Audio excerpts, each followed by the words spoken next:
Good morning, all of you. Today we have to see charge particles in matter. This subtopic is under the chapter structure of the atom. Atom का structure कैसे रहता है और उसमें charge particles क्या है.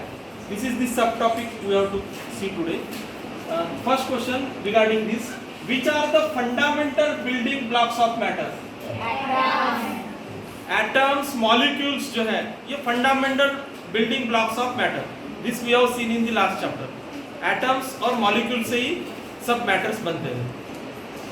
What is the cause of existence of different kinds of matter?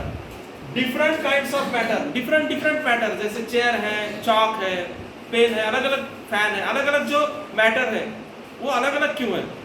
क्योंकि उनके एटम्स भी कैसे हैं? अलग अलग है. डिफरेंट मैटर्स या different types of atoms. Atoms अलग क्यों हैं, अलग अलग कैसे होते हैं बाद में हम देखेंगे. आपको मालूम है ना उनका एटॉमिक नंबर, हर एक का मास नंबर अलग अलग रहता है ना हर एक एटम का. इसीलिए मैटर्स भी कैसे रहते हैं, उनके एटम्स भी अलग अलग रहते हैं. Next question: what makes the atom of one element different from the atoms of another element? आपको मालूम है एटॉमिक नंबर है, मास नंबर है, ये हर एक एलिमेंट के एटम्स का सेम रहता है कि डिफरेंट रहता है? हाँ, तो इसी प्रकार मैटर्स भी अलग अलग है क्योंकि अलग अलग मैटर्स का एटॉमिक नंबर भी अलग है और एटॉमिक मास नंबर भी अलग अलग होता है. तो आपको मालूम है ना एटॉमिक नंबर यानी क्या? नंबर ऑफ इलेक्ट्रॉन्स या नंबर ऑफ प्रोटॉन्स, उसको क्या कहेंगे? Atomic number. और मास नंबर कहाँ रहता है? न्यूक्लियस के अंदर. न्यूक्लियस के अंदर जो प्रोटॉन और न्यूट्रॉन है वो दोनों का एडिशन को कौन सा क्या कहते हैं? एटॉमिक नंबर क्या atomic mass number? Atomic mass number.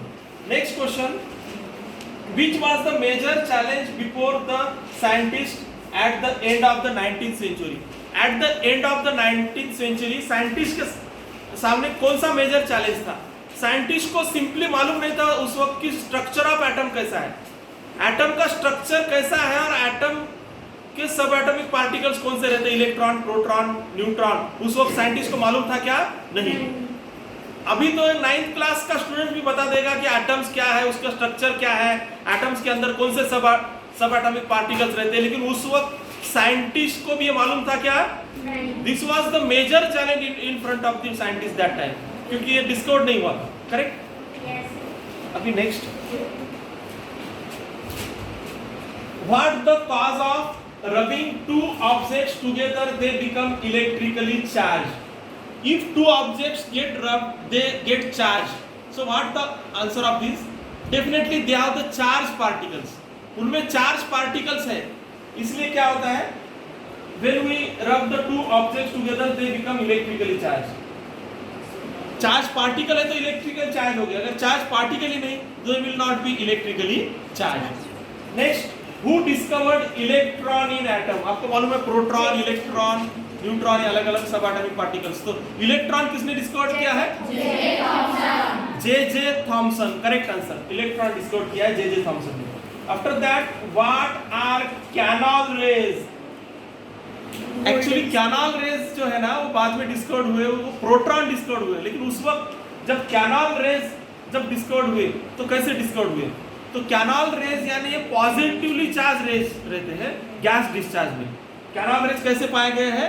Positively charge. लेकिन उस वक्त उसको नाम नहीं दिया गया था. लेकिन यही कैनल रेज बाद में क्या डिस्कवर हुए हैं?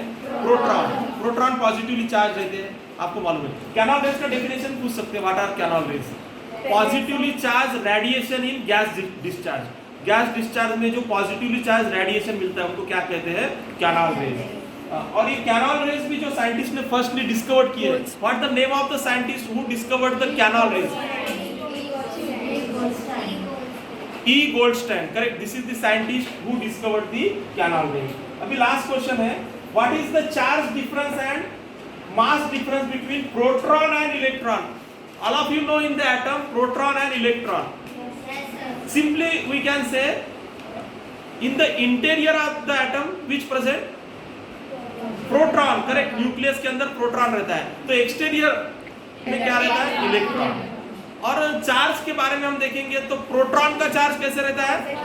पॉजिटिव चार्ज है. तो इलेक्ट्रॉन का चार्ज कैसा है? नेगेटिव चार्ज है. और मास के बारे में हम जब कंपेयर करते हैं प्रोटॉन और इलेक्ट्रॉन को, तो इलेक्ट्रॉन का मास बहुत ही निग्लिजिबल है।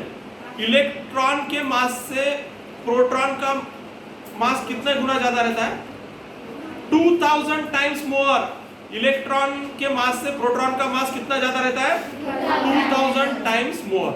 तो in this way today we have seen in the chapter structure of the atom charge particles in matter. हमने देखा है चार्ज पार्टिकल क्या होते हैं और अलग अलग जो मैटर है उनके अलग अलग एटम्स उनमें रहते हैं, इसलिए वो अलग अलग मैटर्स रहते हैं। और उसके बाद में हमने देखा है कि मेजर चैलेंज कौन सा था, साइंटिस्ट को स्ट्रक्चर भी मालूम नहीं था एटम का, बाद में डिस्कवर हुआ। तो step by step electron discover हुए, इलेक्ट्रॉन जे थॉमसन ने डिस्कवर किए, बाद में कैरल रेज क्या होते हैं, किसने डिस्कवर किए, कैसे रहते हो, और जो एटम के अंदर जो प्रोटॉन और इलेक्ट्रॉन है उनमें क्या डिफरेंस है मास के बारे में, करेक्ट, और वो how many times proton is greater than the electron. All these things we have seen today in charged particles in matter under the topic structure of the atom. Thank you.